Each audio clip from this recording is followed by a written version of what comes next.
Nicholas Mulila on stage. Unyitanĩri-inĩ na kambuni ya ũkinyanĩria wa thimũ ya Safaricom, thirikari ya kaunti ya Kitui nĩ ĩrugũrĩtie mũtambo mwerũ ũrĩa ĩgũcoka kũhũthĩra kũngania mbeca cia kwĩmbaimbia gĩkabũ kĩa magoti. Today we are launching a digital platform which will enable the people of this county to access our services. It will enable us as a county government to deliver our services in an effective and more efficient manner. This one today, click of a button, you get the message, you can keep the message, and that information goes to everyone, across who requires to, to have that information. The cash goes directly to the bank. So at whatever time, if you need to prove, you will still be able to prove digitally. Mũrũgamĩrĩri wa ũgitĩri wa mĩtambo kambuni-inĩ ya Safaricom Nicholas Mulila nĩ atarĩirie gĩtangĩko kĩa ihinda iraya kĩrĩa mũtambo ũyũ ũrĩa ũretwo My Kitui app wĩrĩgĩrĩirwo gũkinyia mũthia. I needed to pay for my rates when I bought my first plot in Kitui.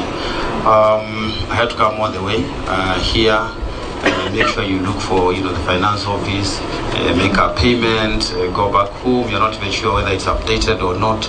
And if you come back the following day, actually, you may realize that that payment was never updated anywhere. So actually someone tells you didn't pay, and they will be asking you for that receipt of last year or the other year, and now you don't have it. Commission ya ũgai wa mbeca cia county ikoretwo ikiuga atĩ thirikari ici cirĩ na mweke wa kwĩmbaimbia na njĩra nene ũngania wa magoti, ĩndĩ ciagĩrĩire kũgathĩka mĩtaratara mĩkinyanĩru ya kũhũthia na gũthinga mathenya ma kũrĩa mbeca cia mũingĩ cikoretwo cikĩũrĩra. The platform includes payment for county services, revenue management systems, citizen reporting and engagement too, and solutions around agriculture, health, utility bills, and micro, small, and medium enterprise programs. Kaunti itiganĩte cikoretwo cirĩ ihenya-inĩ rĩa kũhĩmbĩria ũtaaramu wa mĩtambo ũngania-inĩ wa magoti, na nyingĩ ciugĩte atĩ nĩ cionete umithio wa kũigithia mũtaratara-inĩ ũyũ. Ngĩribotera Inooro TV, njĩtagwo Waweru wa Nyambura.